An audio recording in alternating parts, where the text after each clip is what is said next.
karena akan ada relasi mutual di akhirnya. Dan selanjutnya, membiasakan diri untuk memahami orang lain dengan cara mendengarkan apa yang mereka katakan. Jadi understanding ini juga, nyambung ke belakang-belakangnya juga.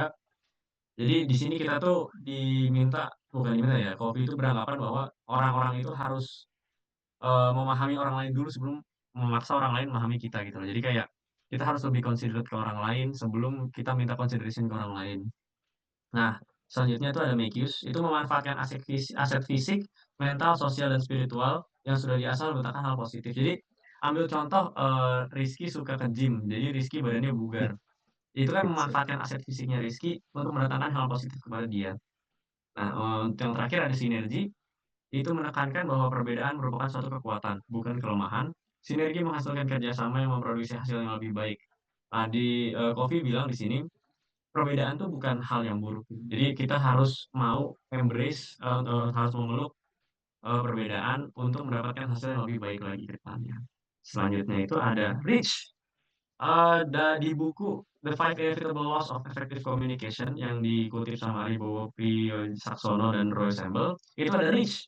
Rich itu respect, empathic, audible, clarity, and humble. Nah, yang pertama respect yaitu rasa hormat dan saling menghargai merupakan hukum yang pertama dalam berkomunikasi dengan orang lain. Jadi, sebelum kita berkomunikasi dengan orang lain, itu harus didasari oleh hormat dulu. Jadi kita nggak bisa mulai komunikasi yang didasari oleh, disrespect atau "Oh saya udah nggak suka orang ini jadi saya nggak mau." Jadi itu nggak akan jadi komunikasi ending-nya. Yang selanjutnya ada empathic yaitu kemampuan untuk menempatkan diri dalam kondisi yang dihadapi orang lain. Jadi, ini nyambung ke understanding yang tadi. Jadi kita harus merasakan empati gitu. Jadi kita harus menempatkan diri kita di posisi orang lain untuk bisa memberikan suatu pesan gitu loh. Jadi kita nggak bisa dong ngasih pesan baik di saat orang yang menerima pesan itu lagi berduka. Nah, selanjutnya ada audible, itu pesan dapat didengar dan dimengerti oleh orang lain dengan baik. Ini, bisa secara verbal atau non verbal ya. Jadi, kalau pakai media kayak telepon itu kan harus didengar dengan baik, kalau langsung ngomong juga harus jelas dengan baik. Dan selanjutnya ada clarity, yaitu bentuk kejelasan dari pesan yang disampaikan ke orang lain. Jadi kalau orang udah bisa dengar pesan kita juga harus jelas gitu. Jadi kalau orang lain dengar tapi yang kita kasih tahu tuh nggak jelas, nggak akan nyambung jadi pesan komunikasi efektif. Dan yang terakhir itu ada humble, itu membangun komunikasi yang efektif dengan sikap rendah hati. Nah ini ada korelasi dengan respect. Jadi kadang ada orang yang merasa, pangkatnya lebih tinggi dan dia, eee, memperlakukan orang tuh dengan buruk, dengan tidak hormat karena dia merasa dia lebih tinggi. Nah ini humble itu ada untuk eliminasi itu, karena tanpa adanya humble, komunikasinya nggak efektif. Jadi kalau memang ada orang yang seperti itu kan in the end kan kita cuma iya iya aja, ya ya, yang penting cepat selesai. Tapi komunikasi jadinya nggak efektif. Selanjutnya ada know your audience. Jadi, kita itu sebelum menyampaikan pesan kita harus tahu tuh ada waktu, bahasa, sikap, dan jenis kelompok. Nah waktu ini, ada korelasi juga dengan empatik ya. Pemilihan waktu yang tepat untuk menyampaikan suatu informasi, waktu sangat dekat dengan emosi komunikan. Nah itu contohnya sama kayak tadi, kalau ada orang yang berduka ya kita nggak bisa ngasih pesan yang seneng-seneng, atau kalau ada orang yang seneng-seneng, kita nggak bisa ngasih pesan duka. Dan selanjutnya ada bahasa, bahasa yang digunakan harus jelas dan dapat dipahami komunikan agar informasi dapat ditafsirkan dengan baik. Nah ini ada korelasi juga dengan clarity. Jadi kita harus menyesuaikan juga ya, kayak entah dari logat atau dari bahasa kalau kita misalnya kita ngomong sama orang Jawa Jawa yang masih kental banget, yang masih nyampur-nyampur bahasa Indonesia sama bahasa Jawa, itu kita harus bisa paham beberapa istilah-istilahnya dia, biar komunikasi itu disampaikan dengan baik. Nah, yang selanjutnya ada sikap, teori cognitive consistency dari Fritz Heider menunjukkan bahwa individu dengan kesamaan budaya atau nilai cenderung lebih menyukai satu sama lain. Maka dari itu dengan adanya kesamaan ini, informasi akan lebih mudah diterima komunikan. Jadi, kita ambil contoh ya, ibu-ibu PKK itu biasanya lebih senang dengar pesan dari ibu-ibu PKK lainnya. Ada kejadian di rumah saya waktu itu, ada ibu-ibu PKK dinasihatin sama tetangga yang non PKK itu nggak mau denger. Nah, jadi kita tuh sebagai komunikator tuh harus bisa, memposisikan diri kita agar bisa diterima sama mereka, agar pesannya diterima lebih baik lagi. Dan terakhir ada jenis kelompok, yaitu berikan perhatian ekstra akan kelompok individu yang akan menerima informasi. Terkadang informasi harus disaring atau disesuaikan dengan suatu kelompok sosial untuk dapat diterima. Ini tuh, ambil contohnya tuh, ah, kadang-kadang kalau kita ngomong sama orang tua ya, eee, kadang-kadang kalau kita cerita sesuatu, kalau nggak difilter tuh kadang-kadang berubah menjadi entah jadi nasihat atau lain-lainnya. Jadi padahal pesan yang kita mau sampaikan bukan itu. Nah, jadi di sini maksudnya jenis kelompok itu seperti itu. Selanjutnya ada faktor pada komunikator, yang pertama ada source credibility, yaitu bentuk kepercayaan yang didasari oleh keahlian, kepercayaan, rekam jejak dan objektivitas saat memberikan suatu penilaian. Jadi, contoh ya kalau misalnya ada orang memberikan nasihat, ya nasihat medis, nasihat medisnya itu kalau dikasih tahu sama contoh sama om saya gitu, saya nggak percaya. Tapi kalau dikasih tahu sama dokter saya percaya. Nah ini namanya source credibility. Nah source attractiveness itu bentuk ketertarikan akan informasi yang diberikan sehingga komunikan mau mendengarkan pesan yang disampaikan didasari oleh kesamaan kayak seperti ideologi. Kayak attractiveness itu bisa disambungin ke konten kreator, bisa sambung ke situ konten kreator. Jadi, saya udah sama nih, saya punya pemikiran yang sama sama konten kreator A, jadi saya lebih mau dengerin pesan dia dibandingin konten kreator lain. Selanjutnya ada hambatan komunikasi. Hambatan tersebut meliputi gangguan komunikasi berupa mekanis atau semantis. Nah, jadi, mekanis ya udah cukup jelas ya, jadi kalau kita menggunakan media kayak telepon, misalnya sinyalnya nggak ada, itu mekanis. Nah, untuk semantis itu tuh, eee, diksi atau cara penyebutannya mungkin nggak tepat atau mungkin pemilihan kata-katanya kurang bagus pas ngasih tahu itu juga mempengaruhi kepentingan atau interest, menyebabkan kita lebih selektif dalam memilah rangsangan, di mana jika komunikator tidak dapat membangkitkan interest, maka komunikan tidak akan mendengarkan. Jadi, komunikator tuh juga harus bisa membangkitkan interest-nya. Jadi kalau misalnya kita contoh kita orasi atau gimana, kalau misalnya tidak sesuai dengan interest atau kepentingan mereka, ya mereka nggak akan mau mendengarkan. Selanjutnya ada motivasi terpendam, itu suatu dorongan yang didasari oleh suatu kebutuhan dan kekurangan untuk memastikan keefektifan komunikasi, informasi yang diberikan harus sejalan dengan motivasi komunikan. Nah iya, jadi untuk motivasi terpendam itu, eee, saya kebetulan tukang sayur mungkin ya, motivasi dia beli sayur. Jadi kalau saya nawarinnya, buah atau kerupuk tuh biasanya ditolak. Nah maka dari itu, saya harus bisa gitu saya harus bisa tahu motivasinya dia itu untuk apa. Nah, yang terakhir itu prasangka. Kalau prasangka itu tuh bisa terjadi sebelum dan sesudah ya. Jadi sebelum itu misalnya saya, misalnya contoh, Rizky itu pernah bohong ke saya. Jadi kalau Rizky cerita ke saya nggak percaya. Itu prasangka sebelum. Tapi prasangka sesudah tuh bisa jadi kayak, "Wah ini kok cerita Rizky nggak masuk akal nih lama-lama." Itu prasangka sesudah. Selanjutnya ada evasi komunikasi. Evasi tersebut meliputi menyesatkan pemikiran. Banyaknya informasi yang masuk secara bersamaan dalam waktu yang dekat dapat membuat komunikan menerima informasi yang kurang benar. Jadi kayak misalnya kumpul-kumpul keluarga, om sama tante ngobrol-ngobrol, yang satu punya pendapat A, yang satu punya pendapat B di topik yang sama. Kadang-kadang orang menerimanya itu salah, ngambil kesimpulan yang salah, menerimanya juga salah. Selanjutnya, mencatatkan mencatatkan pesan komunikasi dengan banyaknya rantai komunikasi yang menyebabkan isi pesan berubah-ubah. Jadi ini nggak tahu ya, kalau saya dulu pernah ada ini main-main itu namanya, rantai kata. Jadi yang paling belakang ngomong apa entar dibisikin lama-lama ke depan dan sampai depan itu biasanya pesannya udah berubah. Nah, selanjutnya itu mengubah kerangka referensi. Itu perubahan cara penulisan atau kerangka referensi dapat menyebabkan pesan yang diberikan untuk kehilangan maknanya. Jadi ini sering nih kalau di media digital ya. Kadang-kadang kan, biar sesuai dengan visi misinya media itu mereka ganti headline-nya jadi informasi utamanya jadi nggak dapat walaupun dapatnya dari source utamanya. Ya, itu slide terakhir, Miss. Terima kasih teman-teman dan Miss untuk sudah mendengarkan. Selamat malam. Nah, oke. Oke. Boleh beri close dulu buat kelompok 1.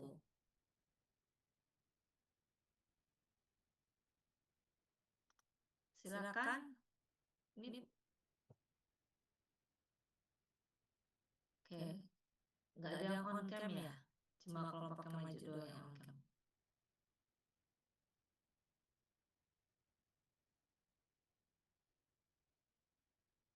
Silakan dibuka kesempatan tanya jawab. Ini karena kita mulai agak mundur, selesainya mungkin agak mundur beberapa saat ya, sebentar. Silakan kalau ada yang mau menanya menanyakan, mengkonfirmasi, atau menambahkan gitu. Sebetulnya tadi bicara soal etos-patosnya di sini, itu hampir sama dengan slide yang keberapa tuh yang bicara tentang emosi dan sebagainya tuh sebetulnya sama, secara substansi sama. Karena etos patos logos, etos itu Pasti berkaitan ada dengan kepercayaan kredibilitas. apa namanya kredibilitasnya, patos itu berkaitan dengan Semangat, spirit. logikanya, dan kalau logos itu logika. Silakan kalau ada mau konfirmasi.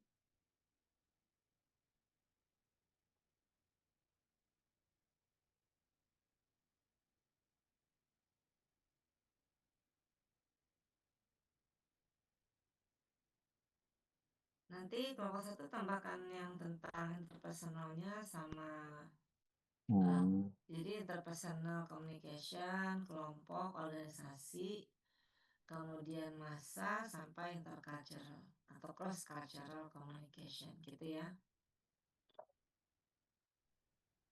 Miss, saya mau nanya tapi ini sebenarnya bukan tentang materinya, lebih ke klarifikasi tentang materi pembahasan yang hari ini.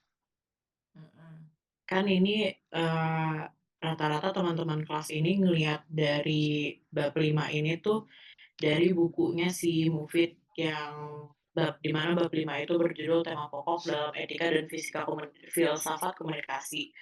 Sedangkan di RPS itu kan seharusnya kita membahasnya Ethics in Communication Studies, Interpersonal until Cross-Cultural Communication. Berarti ini kita bisa merujuknya ke buku yang mana ya, Miss? Karena kalau misalnya di RPS tulisannya buku Cheney, tapi buku Cheney pun bab 5-nya bukan ngebahas tentang ethics in communication ini, tapi ngebahasnya tentang feminist dan discursive ethics.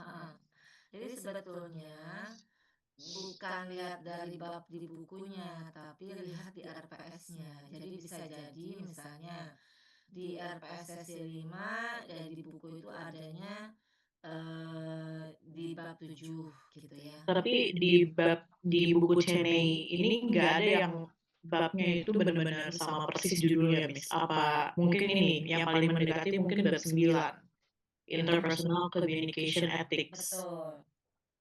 Betul. Betul itu Mbak, yang bab 9. Berarti kita maksudnya seharusnya di sesi ini tuh ngebahasnya bab 9 gitu ya.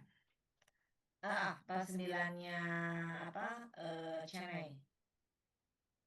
Agak ngebingungin sih Miss, soalnya Ya, babnya sebetulnya nama-namanya beda, jadi bingung juga nih berarti minggu depan ngebahasnya ini kan Privacy and Communication Ethics and Philosophy. Sedangkan itu bab yang mana ya gitu. Jadi gini Mbak, ini kan silabus bukan bikinan saya. Silabus itu tim yang membuat itu dari prodi. Gitu. Jadi saya pun given. Nah, cuma hanya diberikan guidance-nya saja. Jadi kalau silabus itu memang produksinya prodi gitu. Jadi prodi itu hanya memberikan guidance-nya ada di buku ini gitu. Dan memang tidak harus mengacu persis apa yang di buku gitu. Tapi menyesuaikan saja, dan sumber itu sebenarnya nggak harus dicari juga sih. Kalau teman-teman misalnya punya sumber lain di luar itu ya nggak apa-apa, ambil aja. Jadi kalau yang penting rujukan untuk masing-masing pembahasannya itu yang mengacu di silabusnya gitu. Oh, oke. Jadi kan kami itu dosen mengikuti apa yang sudah ditetapkan oleh prodi. Nah, prodi itu mengikuti dari kebijakan kampus ya. Saya juga kurang paham kalau di Bakri itu mengacunya ke biasanya sih gini, kalau dalam kurikulum itu pertama kali rujukan dari visi universitas yang diturunkan ke fakultas, kemudian diturunkan lagi ke visi keilmuannya prodi. Setelah itu lalu dikaitkan lagi dengan misi dan tujuan. Nah, kemudian dikaitkan lagi kalau mau ngacu kurikulum OBI, Outcome Based of Education itu ngacunya ke luarannya. Luarannya target mau seperti apa gitu.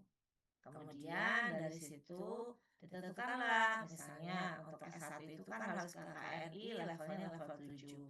Nah, disesuaikan tuh gitu.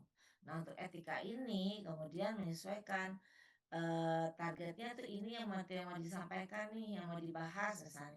Itu ditentukan oleh prodi. Jadi silabus ini adalah hasil godokan dan olahan dari program studi gitu. Nah, dosen mengikuti apa yang sudah ditetapkan oleh prodi gitu. Nah, dosen kemudian inilah yang kita share ke mahasiswa. Nah, tapi sebetulnya dalam keilmuan itu sumber itu bisa dari mana aja gitu. Bisa dari mana aja kita ambil. Nah, saya saja memang kalau lihat dari silabus itu diarahkannya untuk ke buku yang sudah ditetapkan di silabus itu gitu. Ya, jadi kalau untuk bukunya itu bisa apa aja sebetulnya. Ya. Karena terus terang saya tidak ikut karena kan saya di Berkeley itu bukan dosen tetap. Jadi saya tuh sifatnya bukan ikut menentukan kurikulum. Kalau di tempat saya sendiri kan memang kurikulum saya yang bikin. Saya tahu persis nih bukunya apa, rujukannya gitu. Nah, karena ini adalah hasil dari prodi, ya saya kan harus mengikuti apa ketentuan prodi. Dan itu yang kemudian saya share ke mahasiswa gitu. Karena biasanya ketika membuat kurikulum itu setiap mata kuliah itu punya bahan kajian yang berkaitan dengan mata kuliah lain gitu. Makanya kenapa misalnya di hari ini topiknya itu bicara tentang interpersonal communication sampai ke cross cultural communication. Kenapa? Karena ada kaitannya dengan kajian di mata kuliah lain, misalnya pengantar ilmu komunikasi, teori komunikasi gitu. Supaya dia inline gitu. Cuma memang kalau di mata kuliah kita itu lebih ke soal etikanya gitu, etika dan filsafatnya gitu. Ya, jadi seperti itu Mbak. Kalau misalnya ada di sesi 5 yang di RPS apa di silabus itu bisa jadi di buku lain itu mungkin adanya di bab 9 tadi pasti dicek kan, ada juga mungkin di bab 7. Jadi sangat tidak runtut gitu. Cuma karena silabus adalah patokan atau acuan, maka yang dijadikan acuan itu adalah yang ada di RPS topiknya, materinya gitu. Oke, Miss, baik. Terima kasih atas klarifikasinya.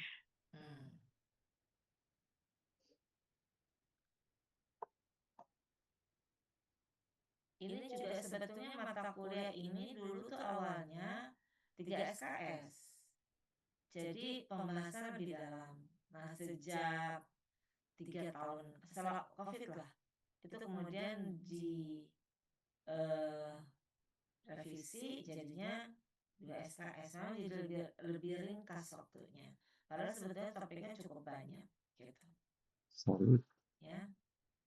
solid. Ini nggak apa-apa kelompok 5 karena sudah membuat, tinggal ditambahkan lagi aja yang terkait dengan interpersonal communication until cross cultural communication, gitu aja ya. Nah, jadi kalau untuk yang berikutnya itu kelompok 2 berarti kan kelompok 2 itu nanti bicara soal privacy and communication ethics sama group assignment, social media usage. Ini lebih ke komunikasi massa sebetulnya gitu ya.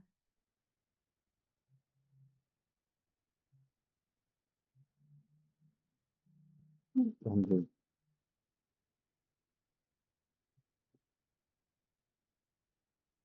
Kalau misalnya teman-teman mau bisa dilihat ya di atasnya itu ada learning outcomes and study material. Jadi targetnya apa sih sebenarnya pembelajaran? Nah, itu tuh ada tuh. Jangan.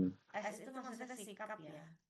Jadi kalau di dalam kurikulum OBI itu setiap mata kuliah dia harus meliputi beberapa kompetensi, mulai dari sikap, pengetahuan, keterampilan umum, dan keterampilan khusus. Jadi kalau teman-teman lihat ada kode S misalnya, S2, S7, S8 gitu misalnya. S itu adalah sikap poin 2. Poin 2 dari apa? KKNI. KKNI itu yang sudah diacu oleh pemerintah. Jadi pemerintah udah punya kebijakan kalau S1 dia levelnya harus KKNI-nya level 7. Standarnya apa? Misalnya mampu mengkaji apa atau mampu menganalisis apa. Nah, seperti itu.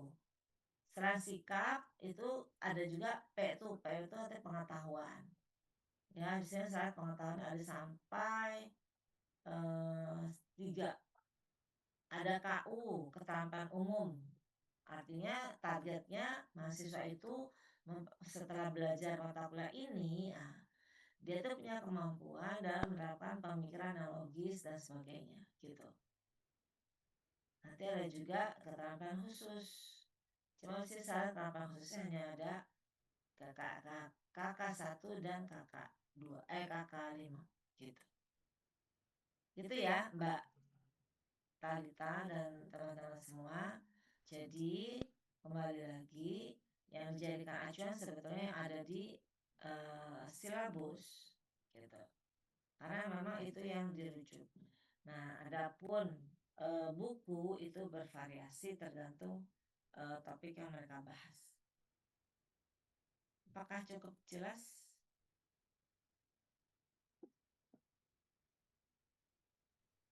Jelas, Miss. Makasih. Oke, Mbak.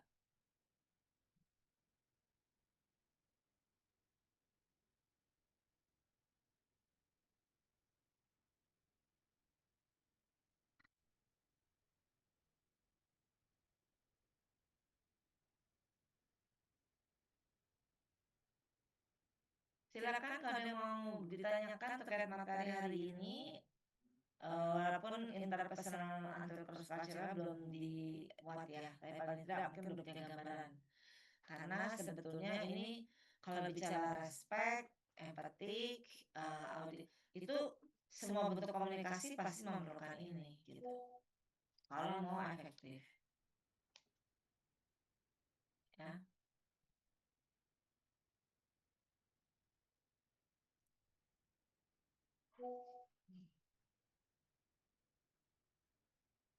Oke, silakan.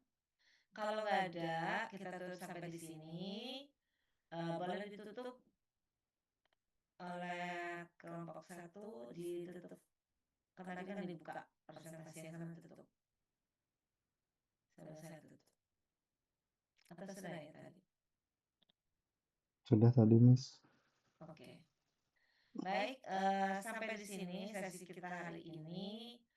Minggu depan itu sesi ke-6. Berarti 2 minggu lagi kita masih punya 2 sesi, 6 dan 7. Setelah itu persiapan untuk UTS, ya. Nah, UTS itu biasanya itu mengerjakan atau menjawab pertanyaan yang dimuat di soal tertulis. Nanti pas UASnya baru bikin paper atau makalah gitu ya.